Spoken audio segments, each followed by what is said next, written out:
My memory of the Christmas concert the year I was 5 sparkles with joy.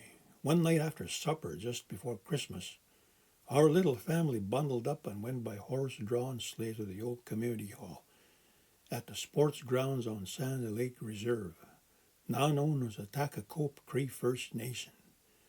It wasn't a long trip, maybe a couple of miles, but it was cold outside. Through the frost on my eyelashes, I watched the stars twinkling by in a velvet black sky as the horses crunched across the snow with an occasional snort and a fart. Remember, I was 5.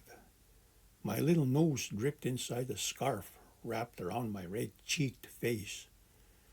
As we opened the door and stepped into the community hall, heated by a big old wood stove, clouds of ice fog swirled around our feet.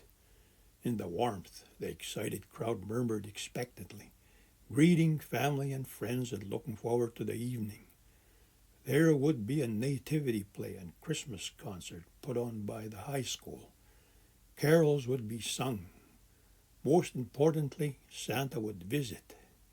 Beneath the chatter of the people, I could hear the put-put-put-put of the generator outside the hall that powered the lights on the tree and in the hall. To my eyes, the Christmas tree on the stage was huge and completely magical, shimmering with red, blue, yellow, and green lights. We settled in happily to enjoy the concert.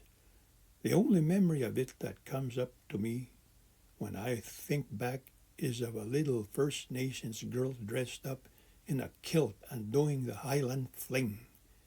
It was clearly a real cross-cultural event that made a big impression on me. Then came the carols. I was fine with Silent Night, but got a little lost with the next one, worrying about the shepherds who couldn't find no well. I knew about wells and that they were important.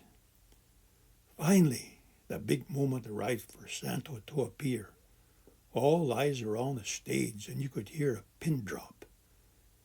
Time passed, more time passed, and then bits of paper started to fall on us from above. We all looked up and there was Santa leaping across the rafters. The adults all laughed and the kids all cheered. To this day, I don't know how Santa got from the ceiling to the stage, but there he was, jingling, jiggling, and jigging as Andrew Hennique played the Red River Jig on his fiddle. Funny thing, Santa looked a lot like Grandpa George, and he sure could dance. When it came time for Santa to give out the gifts, everyone got a brown paper bag filled with an apple and an orange, nuts, peanuts, and old-fashioned ribbon candies. We ate those candies like they were going out of style. And an orange was an amazing treat for a kid who mostly went to school with just bannock, jam, and large sandwiches, with a little moose meat if I was really lucky. Under the tree there was a wrapped present for every child. Mine that year was a little red racing car. Kids these days sometimes get lots of presents, so they can't know how much that little car meant to me. I treasured it, and my mom got used to dodging it as I pushed it around our little log cabin for hours.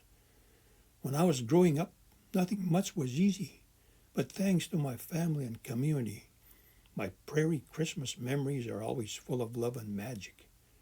Merry Christmas and a Happy New Year to everyone, from me and Gail.